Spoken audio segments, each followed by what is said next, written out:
Tout au long donc, de la saison 3, Robb donc, a des remords de s'être marié avec cette femme qu'il aime pourtant, Oui. mais il devait se marier avec une fille vraie. Et donc il avance de plus en plus, de plus en plus. Et finalement, il reçoit une missive des Frey qui lui demande donc, sa main. Et il arrive chez les Frey en s'excusant. Et en proposant que ce soit son cousin, Son oncle. son oncle, Ouais. pardon, son oncle qui marie une des filles Frey à sa place.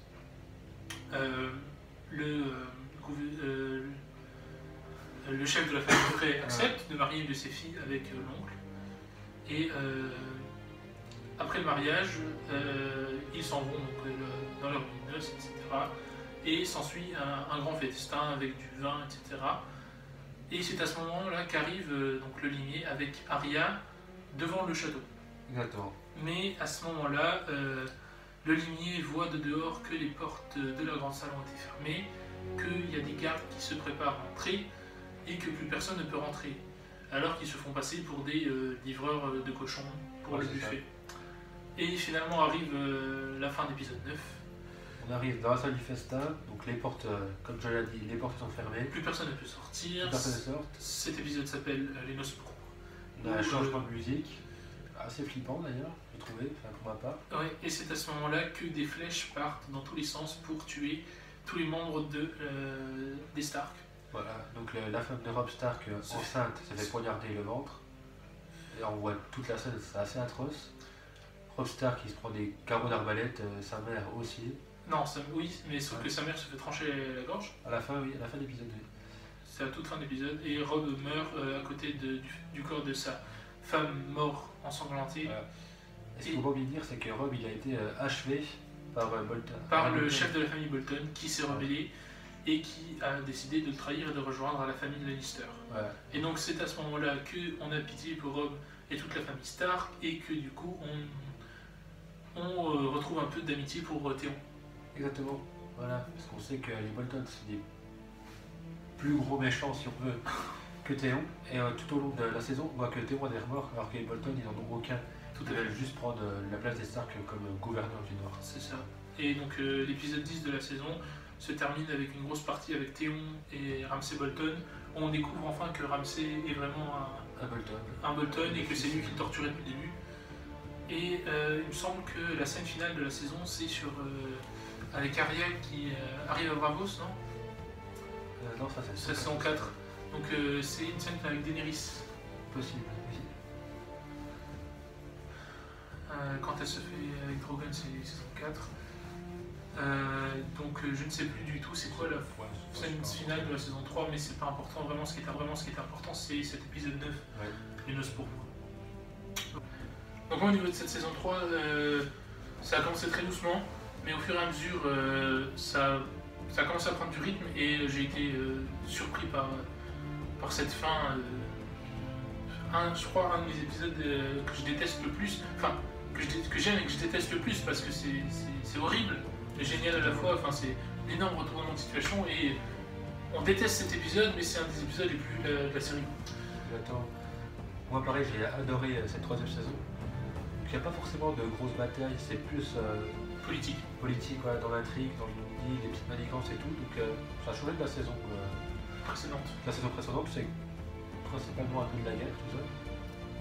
Mais il y a eu beaucoup de développement de personnages, beaucoup de développement d'intrigue, ça a vraiment avancé. Théon, les Bolton, la guerre de Robb, Jon Snow. Exactement. Avec les sauvageons, on découvre de plus en plus ce qui se passe en fait au-delà du mur et c'est assez important pour la suite des saisons. C'est super. Et très bonne saison. Je pense avec la saison 5, ma saison préférée. Ouais, moi, je trouve que ça fait un espèce de portail entre les saisons précédentes et les saisons après. On clôture plein d'intrigues. Et on en ouvre de nouvelles. Notamment toute l'intrigue avec Robb, tout ça.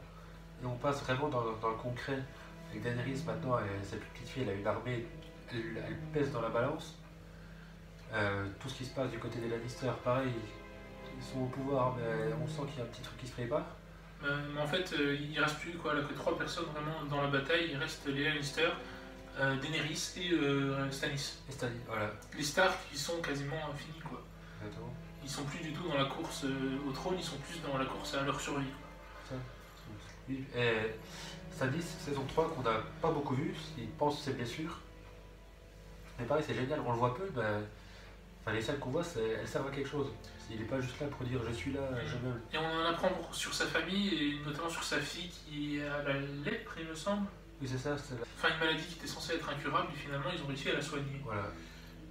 Mais sa mère la déteste, parce que voilà, c'est une abomination, entre parenthèses. Mais Stannis, lui, il aime beaucoup et reste à son chevet. Et on apprend que voilà, Stannis a une sorte de frère, de frère d'armes, quoi, qu'il nommera main du roi lorsqu'il sera roi. Voilà, c'est ça. Qui est un personnage qui est joué par un acteur qui ressemble à Jean Reno. Oui, c'est Liam Cunnington, il me semble. Liam Cunnington, voilà. Donc si vous tapez ça sur internet, vous allez voir sa tête, il ressemble beaucoup à Jean Reno. Voilà pour la saison 3.